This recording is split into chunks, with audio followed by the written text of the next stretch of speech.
आप देख रहे हैं पंचतत्व। मेरा नाम है काजल तिवारी।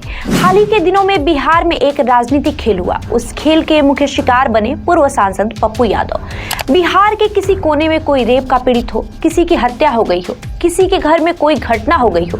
इतना ही नहीं, जब भारी बारिश के बाद पटना डूब सा गया था तो कोई बाहर निकला तो वे थे पप्पू यादव। उन्होंने लोगों की मदद की। आइए जानते हैं कि कैसे पप्पू यादव इस चुनाव में नीतीश कुमार को फायदा पहुंचा रहे हैं। पप्पू यादव कांग्रेस में शामिल हो गए। जितनी जल्दी वे पार्टी में शामिल हुए, उससे भी तेजी से उसी पार्टी से बागी हो गए। पप्पू यादव का कांग्रेस के अलावा लालू यादव से भी मोह भंग हो गया। परिणाम पूर्णिया अभियान चलाकर लोकसभा चुनाव लड़ने का सपना देखने वाले पप्पू यादव कांग्रेस और लालू के व्यवहार से अचानक जमीन पर आ गए। उन्हें कुछ भी नहीं सूझ रहा था। उसके बाद उन्होंने आखिरकार पूर्णिया से नामांकन कर दिया। उन्होंने निर्दलीय के रूप में अपना नामांकन किया है। उन्होंने इस दौरान राजद और लालू यादव पर खुद के राजनीतिक करियर को खत्म करने का आरोप भी लगाया। सीमांचल के बाहुबली नेता और 5 बार सांसद रहे पप्पू यादव को इस तरह सियासी रूप से लाचार अब तक किसी ने नहीं देखा था।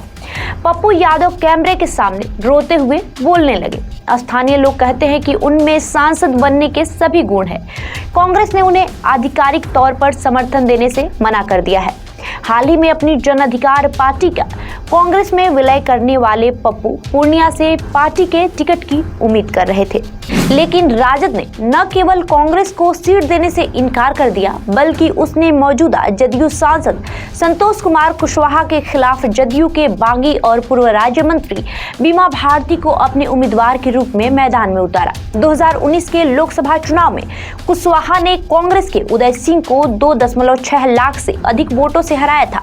अब जब पप्पू मैदान में शामिल हो गए हैं तो पूर्णिया में त्रिकोणीय मुकाबला होने की पूरी संभावना है, जिसमें पूर्व में महागठबंधन के संयुक्त उम्मीदवार बीमा भारती के वोट आधार में कटौती होने की भी संभावना है। सियासी जानकारों के मुताबिक ऐसा होने पर एनडीए के उम्मीदवार कुशवाहा को फायदा होगा। मधेपुरा में स्थानांतरित होने के पहले पप्पू ने पूर्णिया में 3 बार 1991, 1996 और 1999 में चुनाव लड़ा था, जिसमें उन्होंने 2 बार जीत हासिल की। गुरुवार को अपना नामांकन दाखिल करने के बाद पप्पू ने रोते हुए कहा कि पूर्णिया से मुझे टिकट नहीं देकर राजद ने मेरी राजनीतिक हत्या करने की कोशिश किया है। मैं शुरू से ही पूर्णिया से चुनाव लड़ने पर जोर दे रहा था और अपनी पार्टी का इसमें विलय करने से पहले मैंने कांग्रेस के शीर्ष नेताओं को भी ये बात बता दी थी। मैं राजद सुप्रीमो लालू प्रसाद यादव से भी मुलाकात किया था, जिन्होंने मुझे मधेपुरा या सुपौल से प्रयास करने की सलाह भी दी थी, लेकिन मैंने उनसे कहा था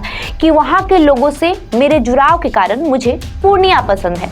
पप्पू ने यह भी कहा था कि उन्होंने ये भी जानना चाहा था कि क्या उनमें दोबारा सांसद बनने के गुण हैं। अगर राजनीति में लालू प्रसाद के बेटे और बेटियां राजनेता बनने की योग्यता पूरी रखते हैं तो मैं भी हूं, मुझ में क्या कमी है।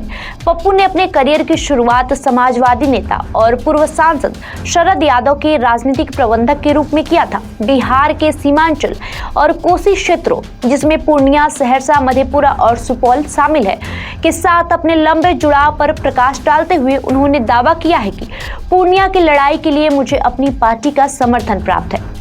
हालांकि बिहार कांग्रेस प्रमुख अखिलेश प्रसाद सिंह ने कहा कि पार्टी उनकी उम्मीदवारी का समर्थन नहीं करती है।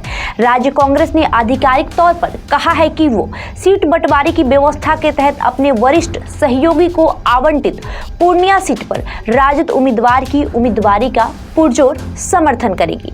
सीट समझौते के मुताबिक राज्य की 26 सीटों पर राजद और 9 सीटों पर कांग्रेस चुनाव लड़ रही है। राज्य कांग्रेस के एक वर्ग का दावा है कि अखिलेश प्रसाद सिंह पप्पू की पार्टी में शामिल होने और पूर्णिया से चुनाव लड़ने के खिलाफ थे।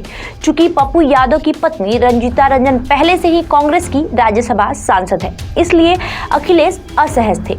अगर पप्पू कांग्रेस में बढ़ते हैं तो अखिलेश अपना प्रभाव खो सकते हैं। राजद के नेता कहते हैं कि पप्पू यादव की पूर्णिया से उम्मीदवारी को हल्के में नहीं लिया जाना चाहिए। क्षेत्र में उनकी लोकप्रियता को देखते हुए वो लड़ाई को कड़ा मुकाबला बनाएंगे। पूर्णिया में अब किसी का भी खेल होगा। उन्होंने कहा कि राजद अपनी अनुपस्थिति में महागठबंधन खेमे में किसी भी यादव नेता के उभार को बर्दाश्त नहीं कर सकता। 2 और लालू के बेटे तेजस्वी प्रसाद यादव को अब व्यापक रूप से इसके प्रमुख चेहरे के रूप में स्वीकार किया जा रहा है। पूर्णिया में दूसरे चरण में 26 अप्रैल को मतदान होगा। बहरहाल आपका इस खबर को लेकर क्या राय है, हमें कमेंट करके जरूर बताएं। साथ ही इस वीडियो को लाइक करें, शेयर करें, हमारे YouTube चैनल को सब्सक्राइब करें। धन्यवाद।